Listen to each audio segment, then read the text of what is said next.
Well, hi there, faithful politics listeners and viewers. If you're joining us on YouTube, guys, thanks for coming for another episode of the Faithful Politics Podcast. I am Josh Bertram. I'm your faithful host. And of course, we have Will Wright, our political host. Will, it's good to see you. Yeah, it's good to see you. Thanks. Absolutely. And here on Faithful Politics, of course, we love talking to experts and authors and all sorts of people about what's happening in America with religion and politics, the connection there, and both or either. And so today we're very excited to have, for the second time on the program, Dr. Ethan J. Hollander. He is from the Department of Political Science at Wabash College. He's the Associate Professor of Political Science there from 2014 to the present, and was Assistant Professor of Political Science from 2008 to 2014.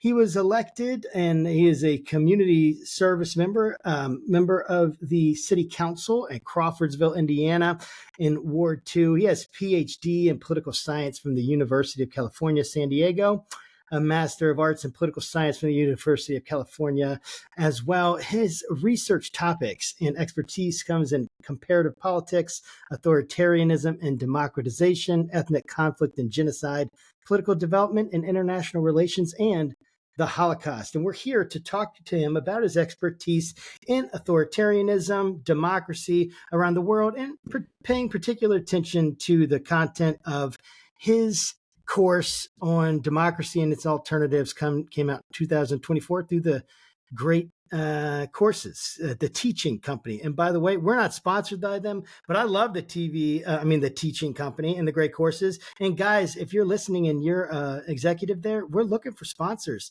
and we would love to do that. I'm kind of saying that tongue in cheek. Ethan, thanks for coming on and enduring that long bio. I appreciate it. No, I appreciate you guys having me on. It's nice to see you again. It is. It's nice to see you too. So I just want to dive right into the material today. And one of the things that you do, and I love in your course, is you're tracking democracy. You're looking at its origins. You're trying to help us understand it, and then looking at the alternatives that are out there in the world and the problems and weaknesses that democracy has, even though it is such a powerful institution for many of us, cherished, and we think rightly cherished institution. And what you say is, you ask in the course, is democracy built to last? And you've looked at democracies, you've looked at dictatorships. So what convinces you that democracy is or isn't a sustainable way to govern these diverse, impatient societies that we all are a part of? Well, I like that you asked the question that is or isn't, because you've invited me to hedge my bets. I think it's perfectly sustainable as a form of government. Whether ours will really be sustained is anybody's guess at this point. And in some ways, that's nothing new. I mean, the history of the country, I think, is the history of wondering, can we make it? I can't quote the founders the way that a lot of people can, but I think it was Benjamin Franklin who said, "Okay, guys, now you have a constitution if you can keep it." And I might, if that wasn't Benjamin Franklin, it was some other of those dudes. But whichever the case, the idea that this was going to be a difficult slog for a while, I think was apparent then. I don't know if you asked Benjamin Franklin, all right, but in 250 years, will they have figured it out, what he would have said? But yeah, I mean, the idea that a democracy was going to be hard to build, hard to sustain, was definitely present then. It has been no surprise that it has been hard, and I think it has continually been hard. Right? We have had a civil war. We have had fights that go to the core of what American democracy is really supposed to be. At certain times, those fights are closer to the surface than others, and I think everybody realizes that fight is pretty intense right now. So is it built to last? I don't know. Is it lastable? Surely it's capable for democracy to last a long time. It lasted far longer than I think a lot of the founders might have suspected or might have predicted. Certainly, their hopes would have been different than their predictions in that sense. They would have hoped for it to last a long time, but I think they wouldn't have been surprised if it didn't. So I think, we've done all right to here so far. But I'm not going to, it's hard to venture into predictions. Yeah. Excuse me. Just because we're probably going to be using the word democracy a lot in this conversation, I'd love for us just to kind of maybe level set, define some terms, and maybe help me better understand why when I say we're in a democracy, there's like a Pavlovian response to say that we are in a constitutional republic. So like help me understand, like, number one, that particular argument, and then just more broadly, kind of like as we are talking about democracies in this conversation. Okay. Yeah, I mean, if you want sort of the textbook definition of democracy, I usually say in my classes that democracy is a government that's characterized by two or three features: participation, competition, and maybe liberal rights. The maybe liberal rights is the rough one, but I think most of us would say, well, it's not really a democracy if there isn't voting, if there isn't participation, if there isn't competition. And what is an election but a competition among candidates where we as citizens participate by voting, by campaigning, by going to rallies, by donating money to campaigns, whatever the case may be. So it's kind of easy to see how democracy would have to have participation and competition, and how without either of those, it wouldn't really be a democracy. The stickier issue comes when you say liberal rights. And of course, I don't mean liberal like capital L, liberal like the left wing. Right. I just mean liberal rights, right? Freedom of the press, freedom of association, freedom of speech, freedom of worship, and those sorts of things. Those things are harder to measure. A lot of countries have those things in word, but whether they actually have them in practice becomes a lot fuzzier. They have elections in Russia. There are candidates who stand for elections against Vladimir Putin. If they do too well, they may not live to see the day when they, right? I mean, but they have elections and they have members of the opposition. And to some extent, it behooves the regime to let some of them do a little bit okay, just to show how open and democratic they are. So when I think of democracy as having competition, participation, and liberal rights, the maybe liberal rights part is there because I think at some level, it's hard to imagine how a democracy would be a democracy in any sense if there weren't liberal rights. But that thing is very hard to measure. It's kind of easy to see if people are participating. It's easy to see if there's nominal competition. It's much Right. harder to see if that competition is real. And what would make that competition real is the extent to which liberal rights are safeguarded. So I guess that's my not so short definition of democracy. Yeah, and the constitutional republic part, is that separate from like a democracy, or is it kind of like under an umbrella of democracy? I think it's under the umbrella. I mean, the three of us could make decisions democratically, and it wouldn't quite be a constitutional republic. So if you have direct democracy, well, that's not a republic officially. Republic means you have representatives.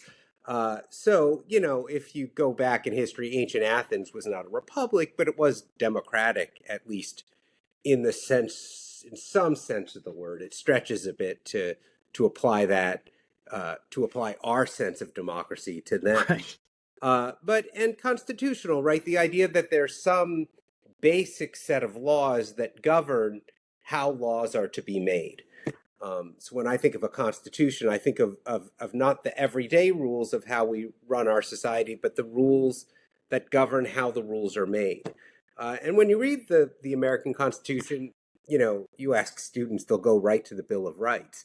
But that whole boring part, that's most of it, that's before the Bill of Rights, that's the Constitution, right? That's the part Hmm. that lays out how Congress is elected, how many houses of the Congress there will be, how each of those houses gets constituted, what the president is, how the president gets elected, what the president's powers will be, and so on and so forth. Um, those are essentially the rules for how the rules will be made, because after that government is constituted, that government then makes the laws that we have to live by. So I think it's helpful to think of a constitution by thinking of what the word really means, right? It constitutes the government. It creates Hmm. the government. And from that government, the everyday laws and statutes by which we live, or by which we're forced to live, however way you look at it, flow.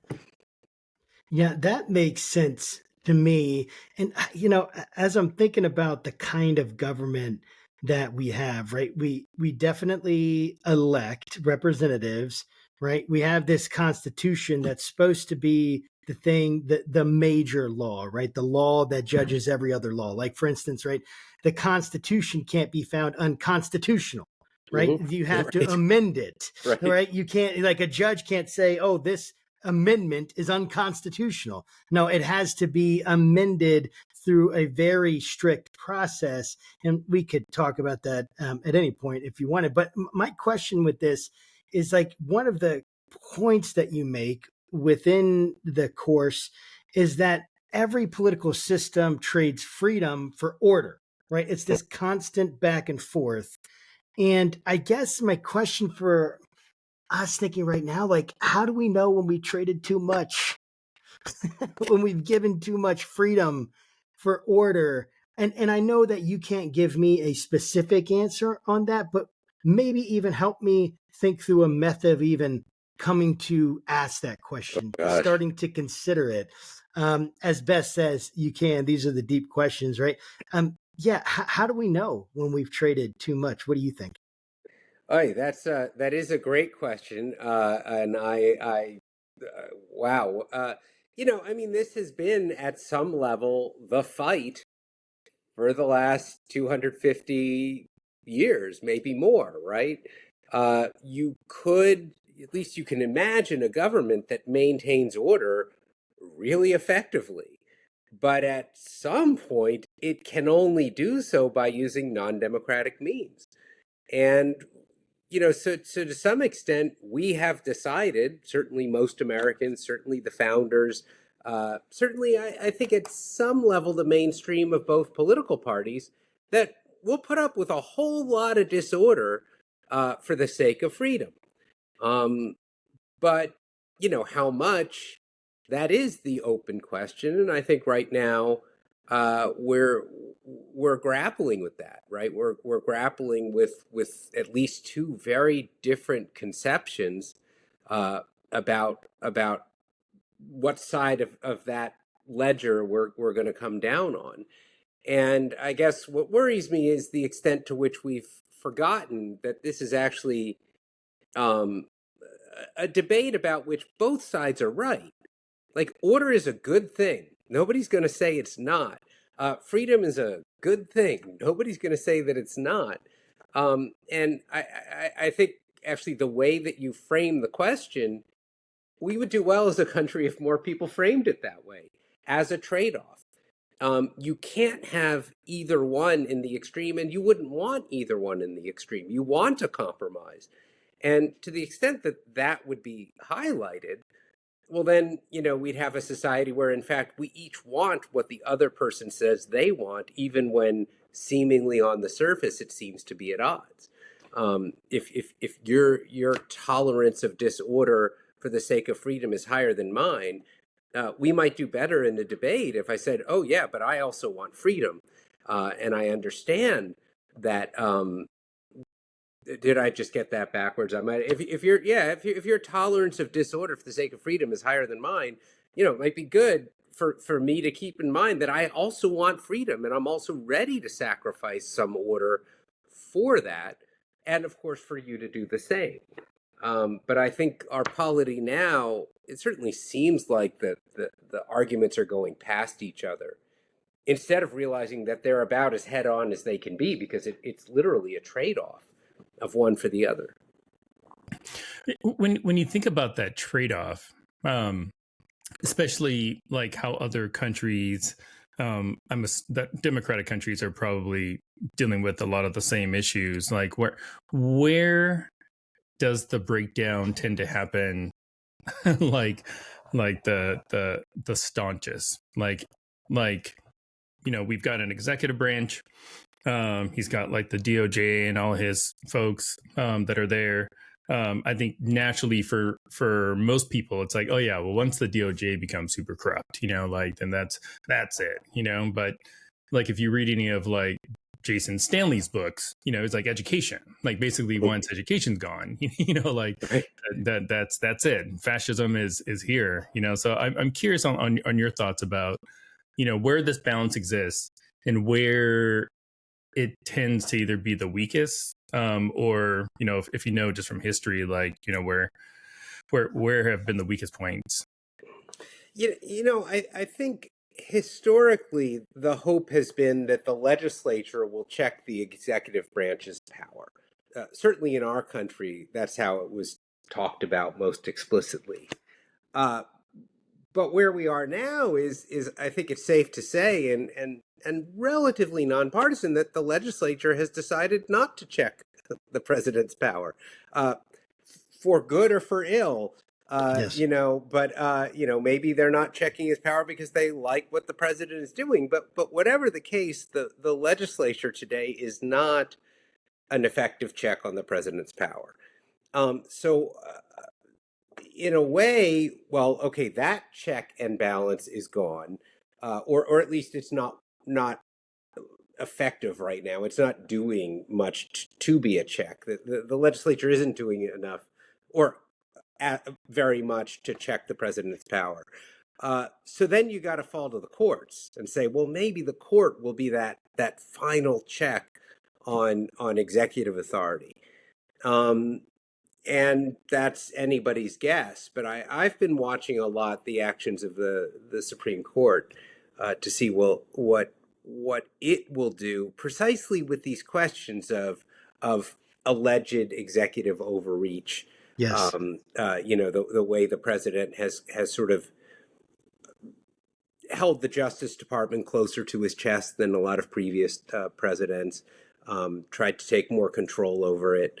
I'm trying desperately not to give you my value judgment on this. I totally hear that, and I intentionally worded the question such that it honors your profession and your livelihood. Yeah.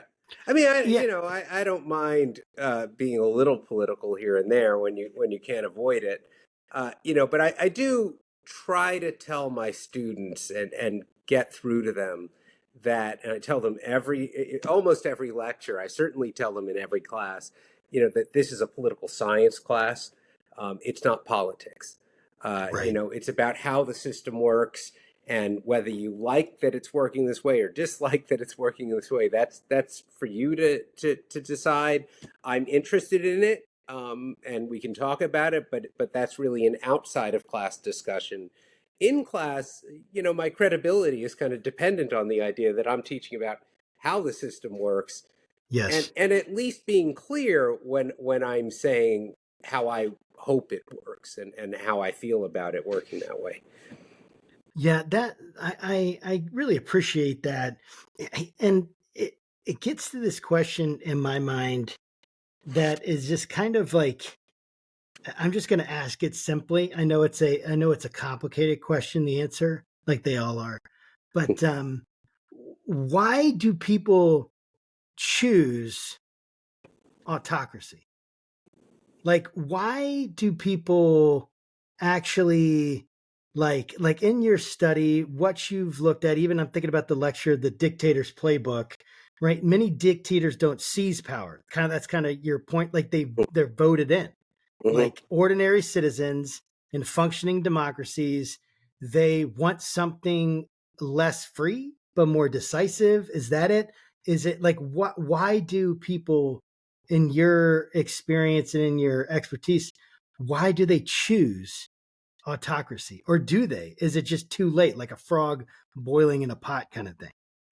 Yeah, that's an interesting second question about whether they get it without fully knowing the game that they're playing. Okay, they'll Right. accept a few steps toward autocracy, and then they'll accept a few more, and then yeah, suddenly the frog is boiling, and at no point did the frog make that decision. In terms of why they would go in that direction in the first place, knowing the end point or not, I mean, it's because there are advantages, or at least purported advantages, to autocracy. You were saying it earlier. There's order. There's at least the promise of order and stability and efficiency. And nobody's going to claim that democracy is an efficient form of government, at least in every respect. Markets might be more efficient in some definition of that word if they're free. Information might flow more efficiently in a democracy. Sure, there are ways in which democracies are efficient, but when it comes to getting the trains to run on time, there's at least an understanding, correct or otherwise, that a dictatorship or an autocracy is going to be better at doing that.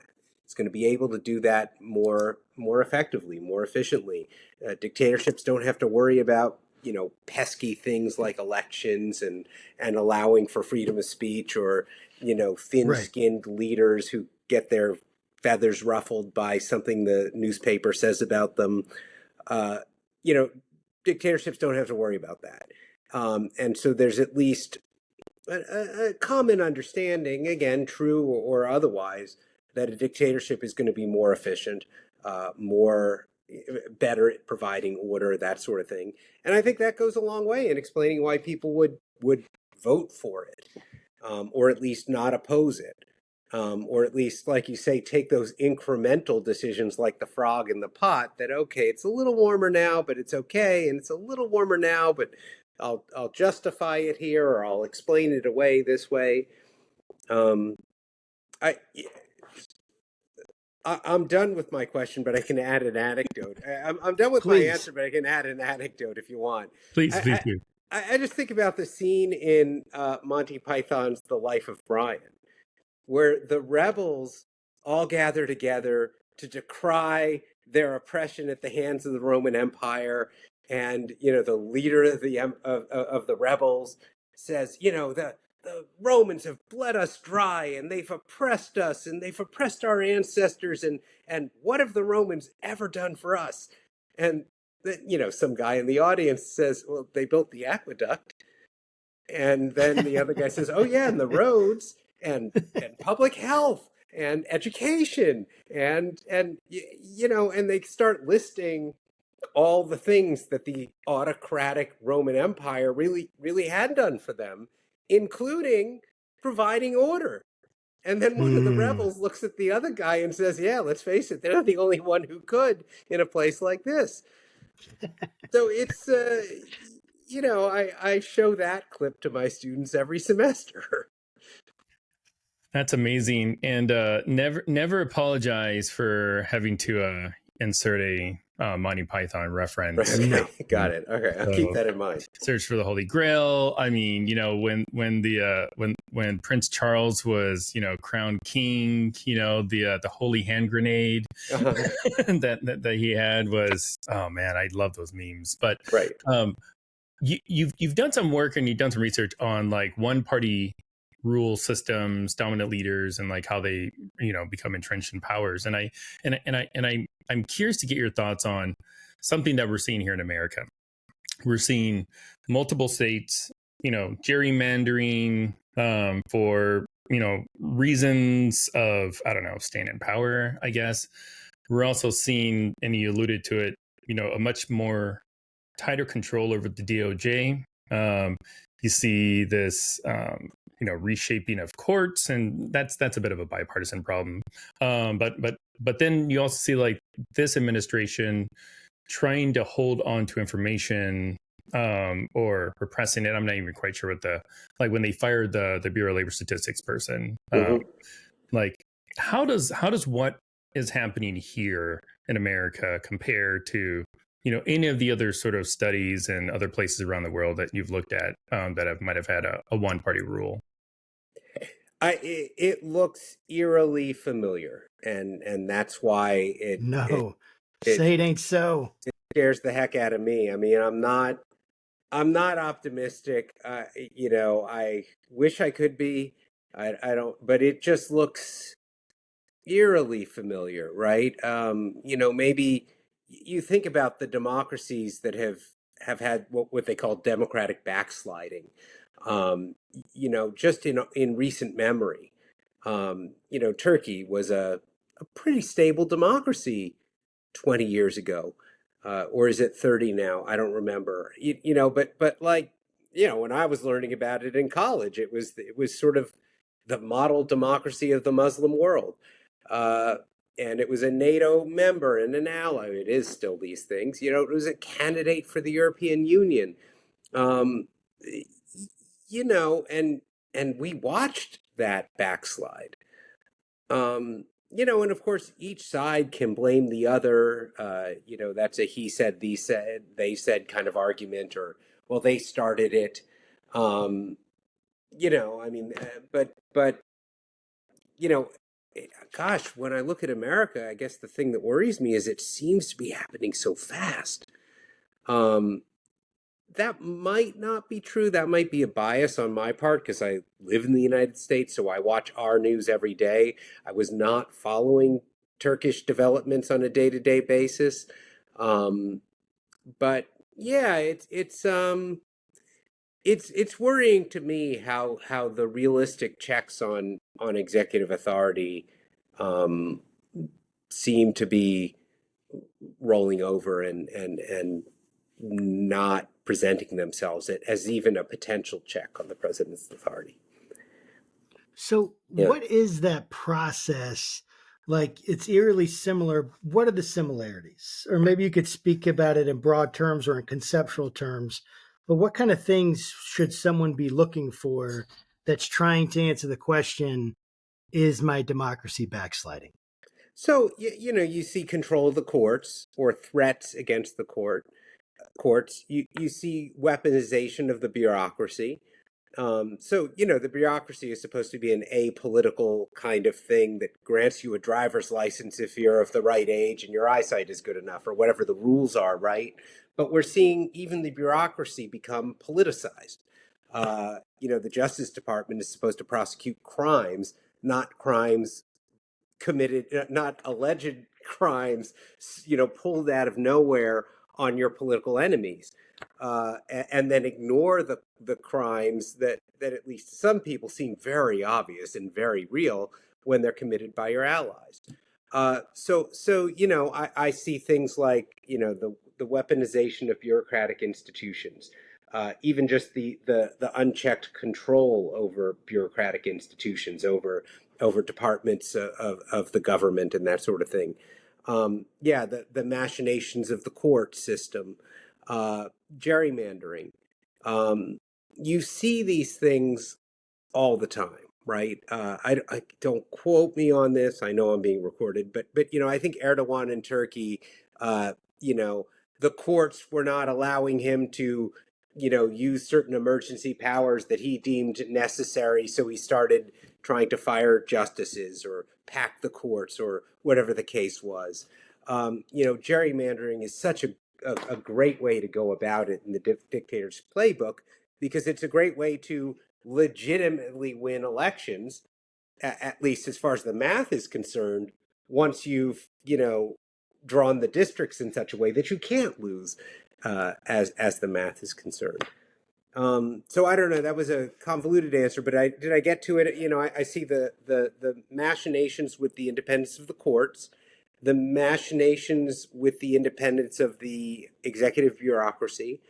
I see institutional gamesmanship, playing with executive authority, the increased use of executive orders, the gerrymandering, the threats to get rid of the filibuster in the Senate, which both parties have sort of made use of Senate procedural rules to try to get their way, or they've threatened to. I think, in a way, the most troubling thing is also the hardest to measure and the hardest to see, but it's the what's sort of a dissolution of social norms that used to govern these kinds of behavior. Um, it used to be that if Congress saw wrongdoing on the part of the president, they would judge whether it was wrongdoing, and the partisanship wouldn't enter into it, right? Uh, Nixon could get impeached. He was impeached. He could have gotten convicted. It seems pretty clear he would have gotten convicted, and that's why he resigned before that happened. But that could have happened precisely because there were people on his team who recognized wrongdoing as a greater crime than breaking ranks with your own political party. We are so partisan now that it's hard to imagine that happening again. It's hard to imagine either party doing it. I mean, if the Democrats were in power again and the Republicans impeached the next Democratic president, you could see a Democrat saying quietly, well, I do think it was wrongdoing what President Gavin Newsom said or did, but I'm going to let it slide because when Trump was president, they let it slide. And so we've gotten into a you did it first kind of argument that really has no end, except at the bottom. Like it's a race to the bottom. And so those social norms that used to govern how liberally you can interpret a law,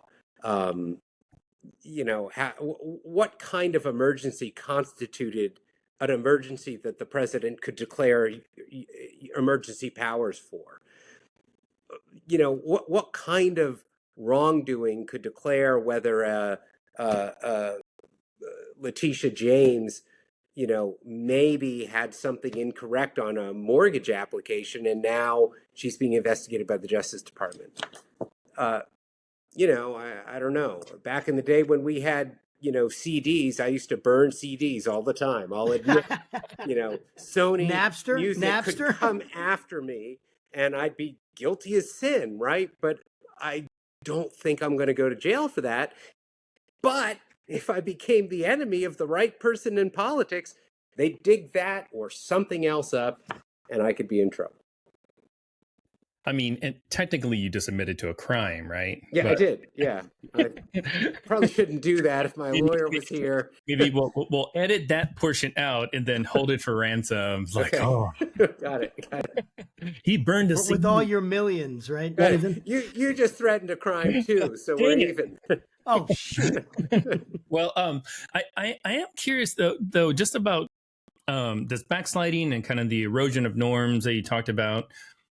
It seems as if the justification for that erosion is firmly grounded in this sense of nationalism. Like I have to do this because the Democrats are evil or something, or I have to do this because it was done to me. Or, if you love America, that means that you love tariffs and you love Argentina beef, whatever, like we sort of distort our values, because it's painted with sort of this brush of patriotism, because it sort of speaks our values to like your point earlier, right? So like it touches all those like little sweet moral foundations that Jonathan Haidt talks about, right? And so I'm curious on like is that normal that like the nationalism is kind of the pull for all of these institutional norm breakings, or is there something else? I don't know. So I honestly don't know. It's hard to imagine that it wouldn't be a part of any kind of extreme political argument or any kind of really fundamentally divided, polarized society like ours is. It's just such a rhetorical tool to say, oh, the Democrats want to impeach Trump because they're on the side of the terrorists. What a rhetorical tool that is, especially if your only audience that you care about is your own side and exciting your base. What a tool it is for Democrats to call, the Republicans a bunch of racist, uneducated yokels or something. And usually they hide the language a little better than that. But that kind of contempt is sometimes slips out to the surface. And yeah, I Sure. mean that's from 5-year-old kids know that if you don't like what the other person is saying, you call them stupid, and well, now you win, right? So demonizing the other side, for being on the side of the terrorists, for hating America, for being stupid, for being snowflakes.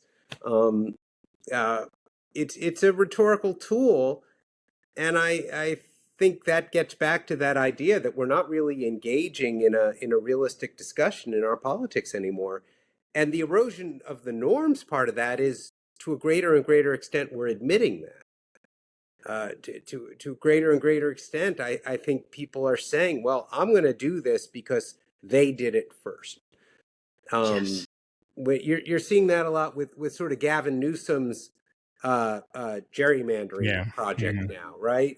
I don't know, I can't quote him directly, but he said stuff along the lines of, I don't really want to be doing this, and I wouldn't be doing it if the Republicans didn't do it in Texas first.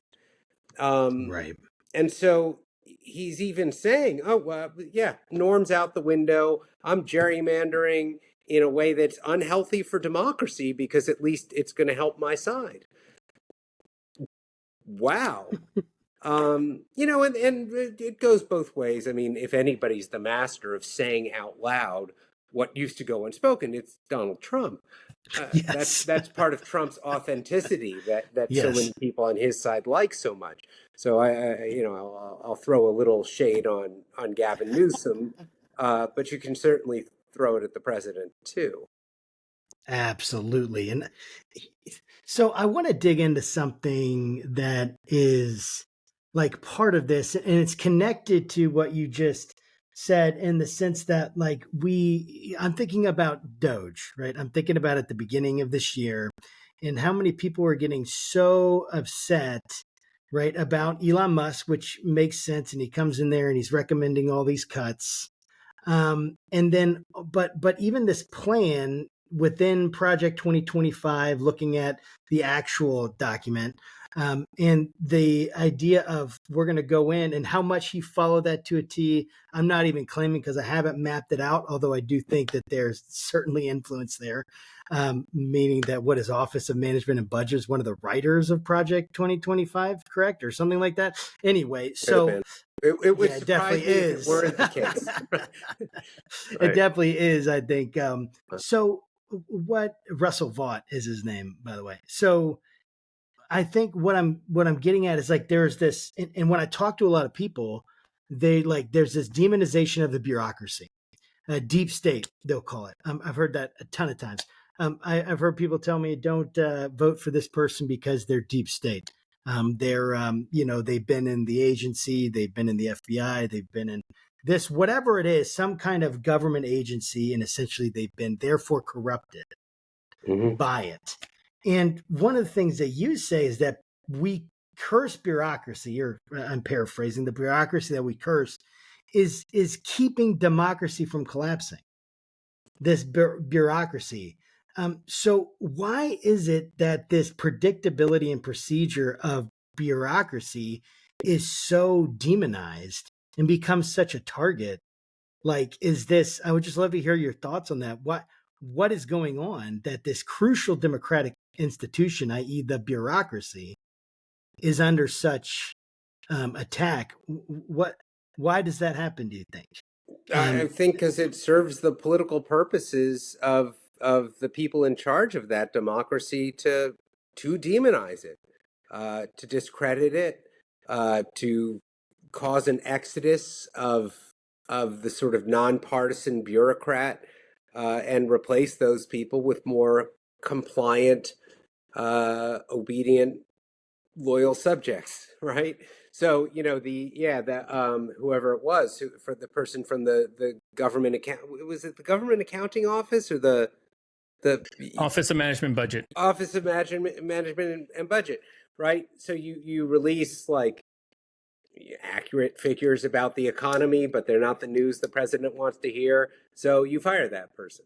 Well, who's going to be the replacement? Well, the president has authority ultimately for appointing his staff and should, right? Like that's how administration works.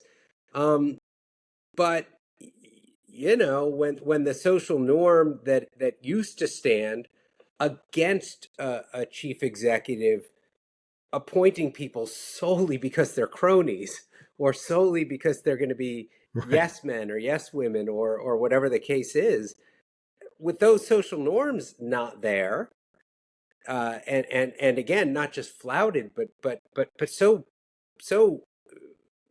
admittedly flouted, right? That's a really tough situation to be in. So yeah, I mean, I think it behooves a chief executive who really wants to get things done to make the bureaucracy full of people who aren't going to say no.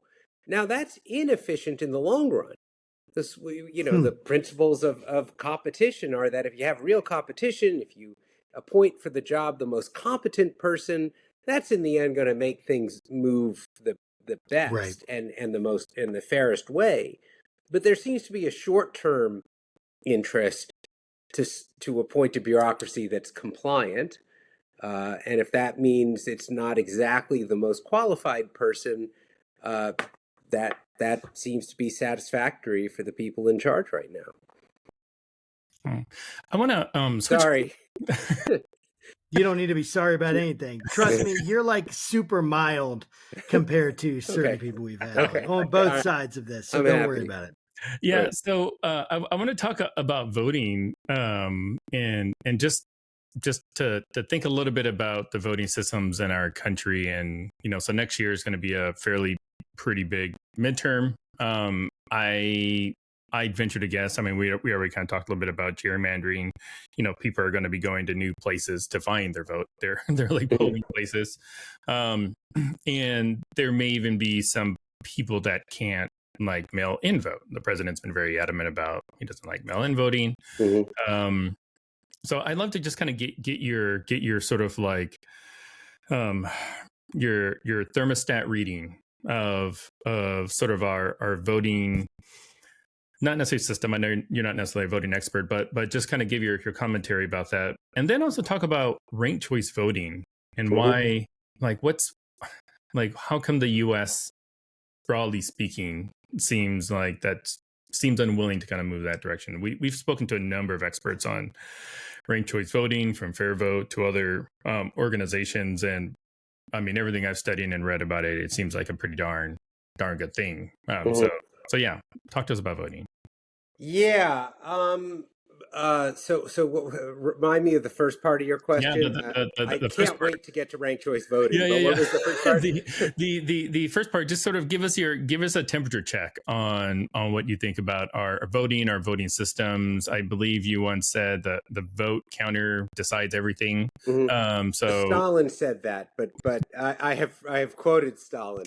Got it. So yeah, nice. Got to give credit where credit's due. That's a good one to give credit to. Yeah, I don't want to tick off Stalin. Yeah, I mean, I think things are so hot right now and so, blindly partisan right now, that I think you're absolutely right. I think the midterm elections are going to be pivotal. I also think that no matter what happens, whoever side loses, you're going to see complaints of irregularities and it wasn't a legitimate process, or, they closed down that poll too early, or that poll watcher sneezed at the wrong time, or whatever it is. And you know already that if the Democrat lost, then the allegations are going to be made by a Democrat. If the Republican lost, then the allegations are definitely going to be made by a Republican. Again, the Democrats may not admit that they're doing this, and they don't have to, because I think they are, this is a partisan statement, but I believe it, they are more tethered to the truth and to facts than Republicans are. But, it'll go the other way. And I mean, almost again, by their own admission, I mean, Trump said he'll respect the results of the election if he wins. Well, that's great, right? And he goes on to add all the little caveats about, well, of course, if it's fair, and but I mean, one issue with Trump is he always says this completely incendiary thing and then walks it back sort of more quietly. But that way he's always on record with both, right? And what a convenient way to be, especially if nobody's going to ever hold you to account for it. So, I think the election will be pivotal either way.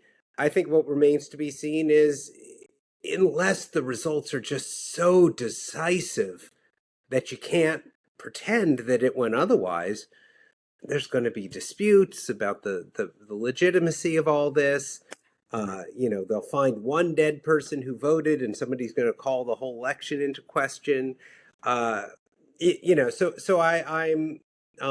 worried, especially because we now, are suffering from a bureaucracy that has been so politicized, where, your local elections commissioner is no longer just like a pencil pushing bureaucrat who counts ballots. They're getting death threats. Right. Yeah. I mean, even if the person is just a pencil pushing bureaucrat, they're getting death threats. Yes. But that means that more and more they've been replaced by people who are ready to avoid the death threats by not saying anything that the people with the guns don't want to hear, or whatever, that the most intimidating person doesn't want to hear.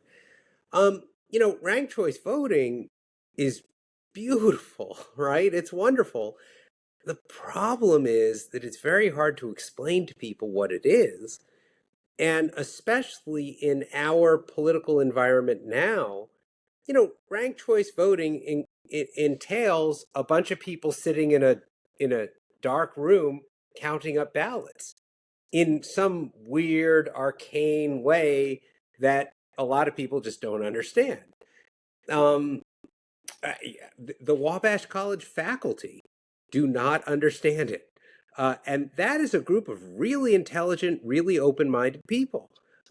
They don't get it. And you explain to these you say, well, ranked choice voting, and they immediately think that what you mean is what's called a board account, where you give a number of points for the first place ranked voter, the second place. So you imagine those elections that you probably did in grade school, where everybody who was like your first choice, those people get three points.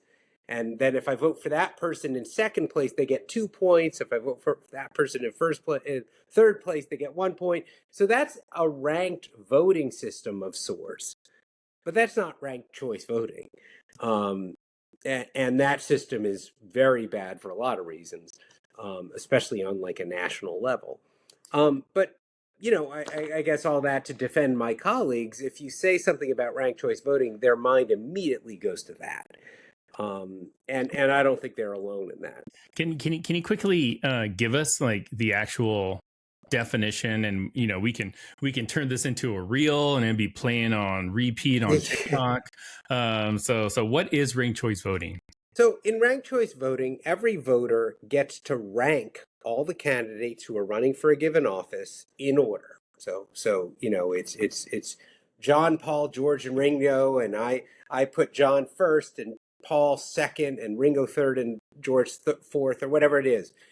And what they then do is they only look at everybody's first preference, because that, after all, is who you would have voted for if you only had one vote.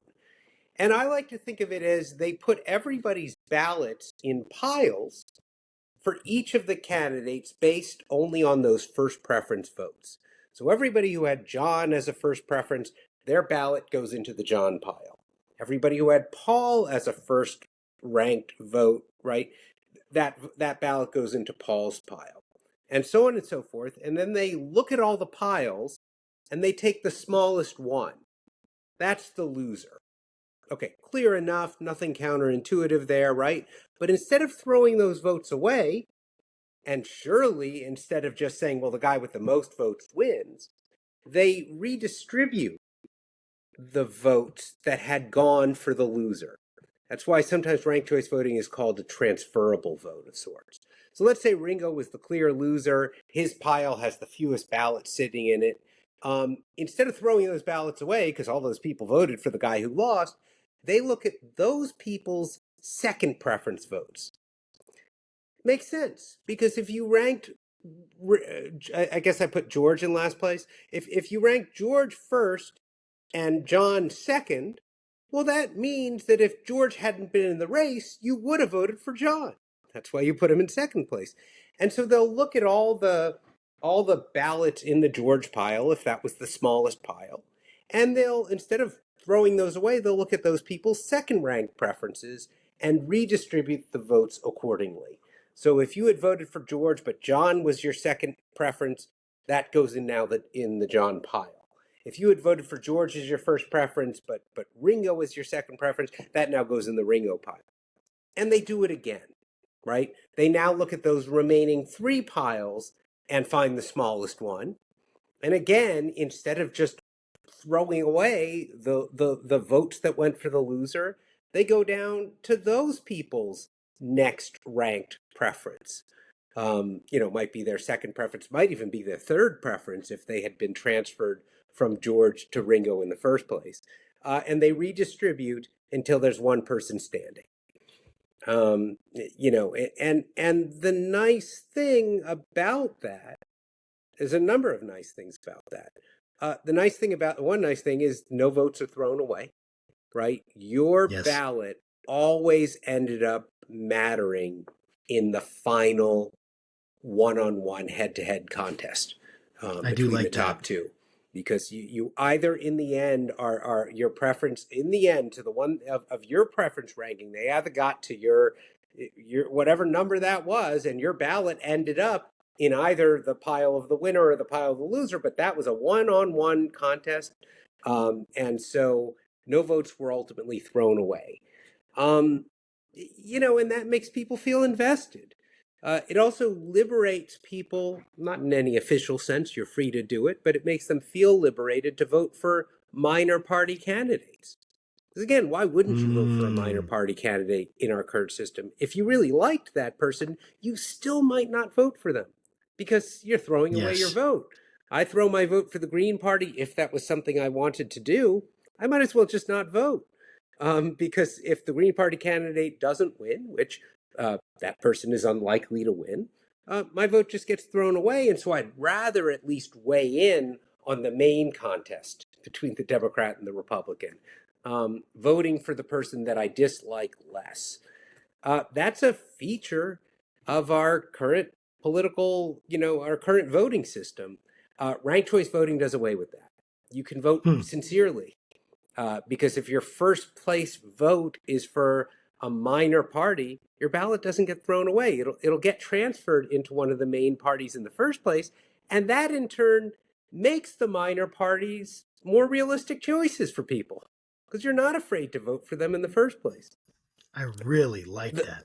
Yeah, it gets better. The last and best thing about ranked choice voting, if you ask me, is that it rewards moderate candidates and it punishes divisive ones.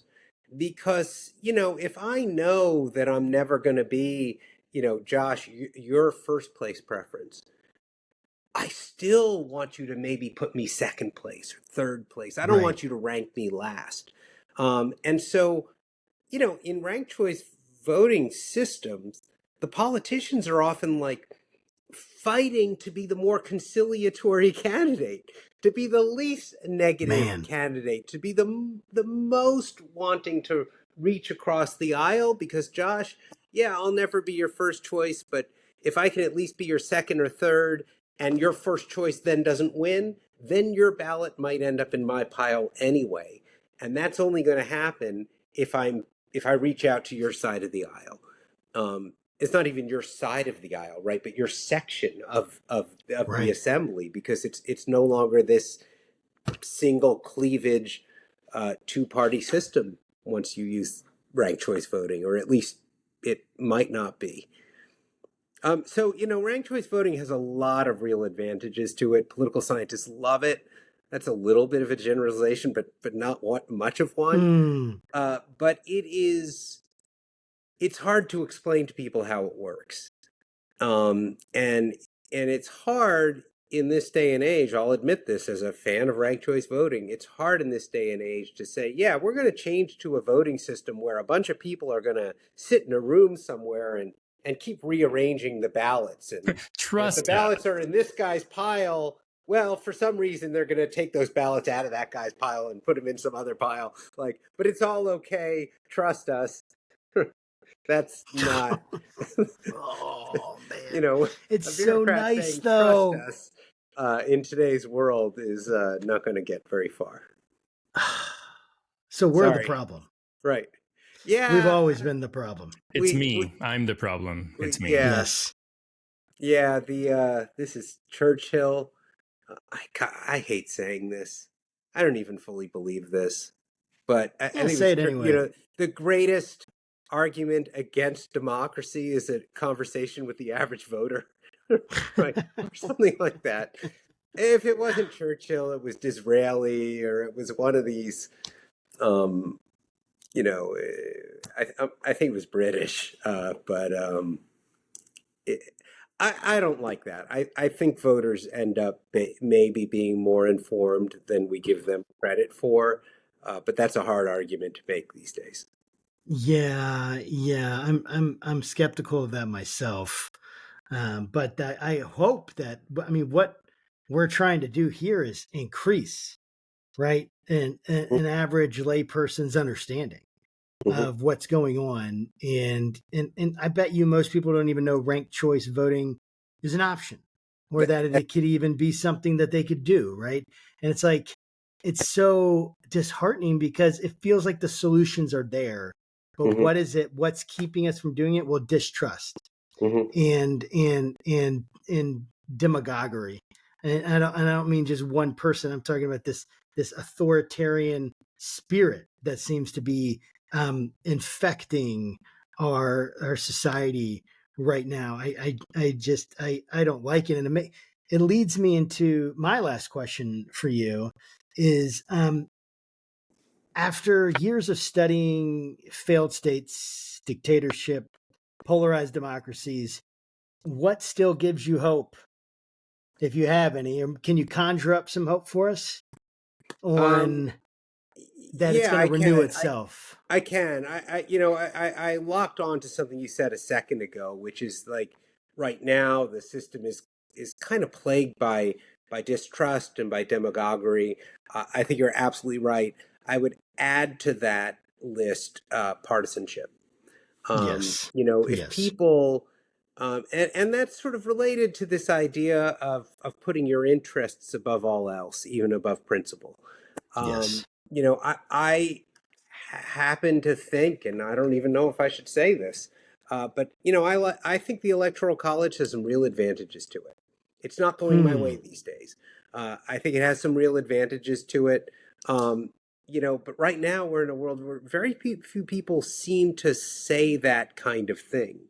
Right. Where, well, I don't like how this institution works out in this case, but I still like the institution. Right. That kind of principled stand for an institution, and maybe the Electoral College is a terrible example of that. But you see people I think putting it's their good. interests ahead of principle. Who you're going to blame for that? The right will blame the left will blame the right. They're probably both right. But so I'd add sort of that unfazed partisanship, or placing interest above principle. I'd add that to your list of things that are troubling us now. If something gives me hope, it's something that got me into the study of authoritarianism in the first place, which is that even at some level, even the authoritarian leader is accountable to the public. Hmm. Not through elections, not through votes, but through resistance. Um, uh, Hopefully not violent, but if it comes to that, even, that too is something that threatens the dictator. But oftentimes just enough demonstrators on the streets are enough to cause the dictator or the would-be Hmm. dictators to step down. Um, y- you know, um, and so the public does still have the power. If the Supreme Court doesn't stand up, if the Congress doesn't stand up, all the checks and balances that the founders envisioned could fail to carry out the mission that I think the founders intended them to carry out.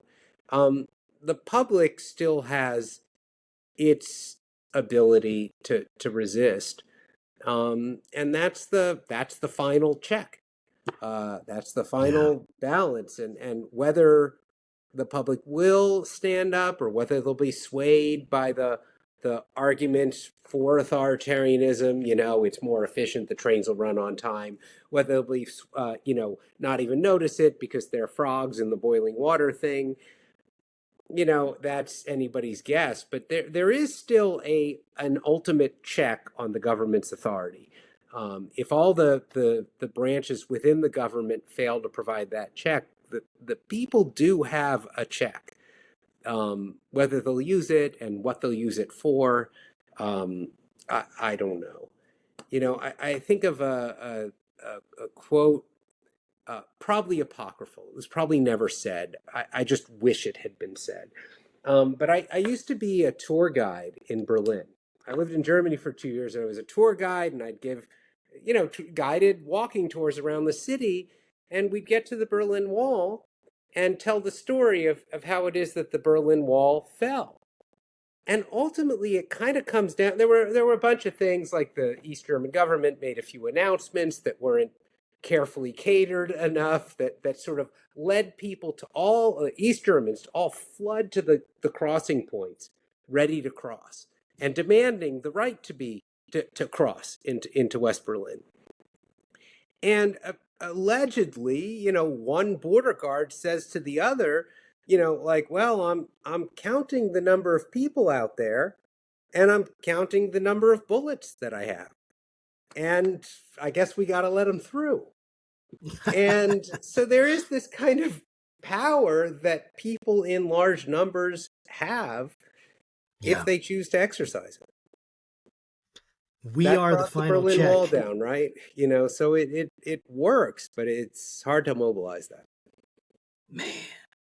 And it's why people that want authoritarian power don't want that kind of speech, that kind of absolutely getting people excited about their freedoms and all that. And Ethan, it's been such a pleasure to have you on. How can people connect with what you're doing if you want to give them that opportunity? Any books you have, or anything you'd want to bring out for them to follow you or go to your website or anything? Well, if this is a sales opportunity, sell yourself. I do a lot of public speaking events. I get invited by various organizations to go and give lectures on this kind of topic. Nice. I have an email address.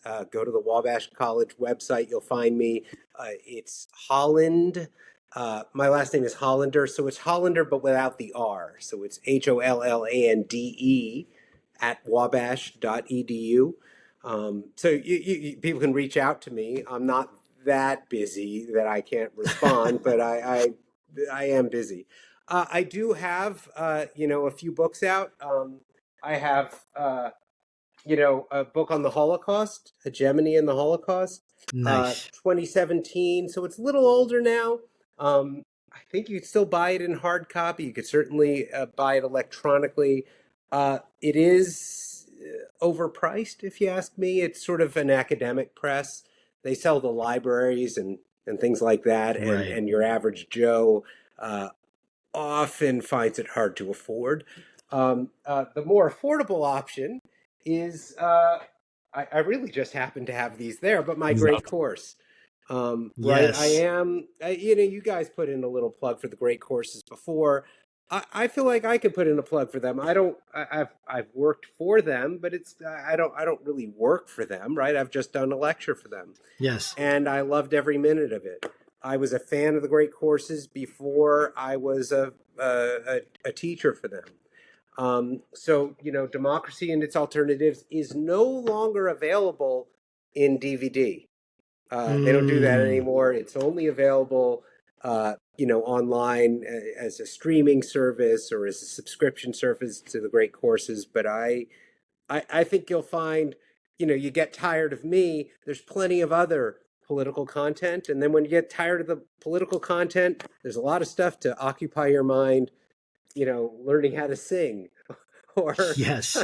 right, learning how they dig out fossils, or just to list a few It's of the things amazing. that It's I've like, watched recently, right? If yes, you give me this mug, it nice. happens. Uh, anyway, I am genuinely a fan of theirs. So if you want to see my great course, I encourage you to find it. Um, and also to find all the other political content that you can find from reputable sources Indeed. online, of which the Great Courses Plus is one. Absolutely. Well, thank you again, Ethan. It's been a real pleasure to have you here with us. It's great to talk to you guys again, anytime. Well, thanks so much. And to our viewers and listeners, guys, thanks for joining us again.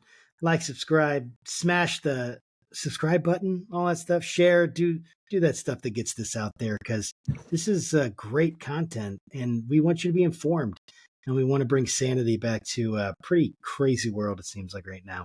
So until next time, guys, keep your conversations not right or left, but up. God bless.